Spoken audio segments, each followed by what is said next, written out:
This tale is all about a robin named Robbie. Now, most birds like nothing better than eating a nice juicy worm for breakfast, but Robbie is different to the other birds because Robbie doesn't like the way that the worms wriggle as he swallows them. And so, one day, he decides to do something about it. And now it's time to find out just what that something was in the tale of Robbie the Robin. Now, birds don't say please or say thank you. They don't wait in an orderly queue. And when hunting for worms in the morning, they don't say, no, please, after you. And when taking a bath in your garden, they don't care if it's hot or it's cold. They don't mind if the water is dirty or when bread has a touch of green mould. But then one day a robin named Robbie took all of the birds by surprise. They stood open-beaked as they watched him, all hardly believing their eyes. It was 5 o'clock in the morning. Early birds were out catching their worms. But Robbie was having none of it, because he hated the way that they squirmed. His mum told him not to be silly as she tugged on a worm down below, and Robbie felt sick and quite queasy as she swallowed it down in one go.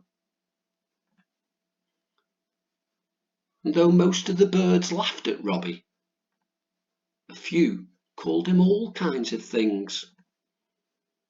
And when a starling named Fred tried to peck him, he flew off with a flap of his wings. Alone in his nest he sat thinking, and soon he came up with a plan. I'll no longer eat like a robin. No, instead I will eat like a man. So back to the garden he fluttered, with a hold-all tied on to his back. As the other birds gathered around him, the hold-all was quickly unpacked. Out came a red picnic blanket, and out came a napkin or two.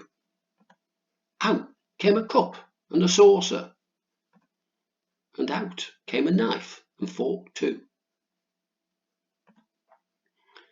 With a tiny white plate at the ready, and a napkin tied under his chin,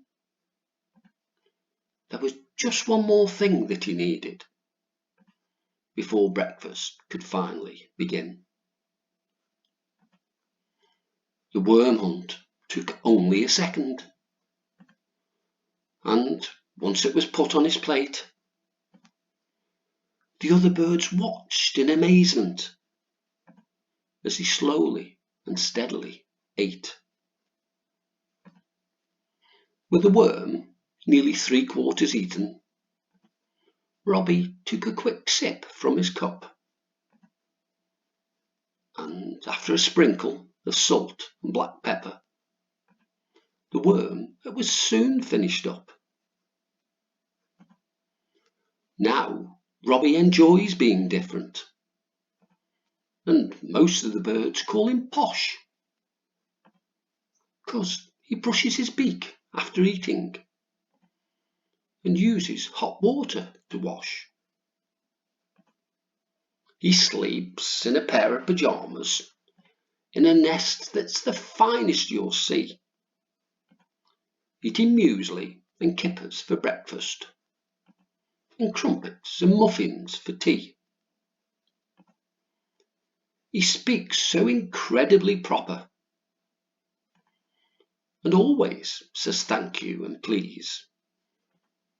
He goes to the ballet and opera, and says bless you when other birds sneeze. He dines at the finest of restaurants and goes skiing in Switzerland and France. He dances the waltz and the foxtrot and the tango when given the chance. And if ever he visits your garden, I'm sure that he'll give you a laugh as he puts on his swimsuit and goggles before diving into the bird bath. But he won't splash about like the others. He'll swim breaststroke or maybe front crawl. He'll dry off with a big fluffy towel whilst looking quite bored with it all. But don't think you'll ever entice him with some seed or a chunk of dried bread. If you want him to stay in your garden, then maybe try caviar instead.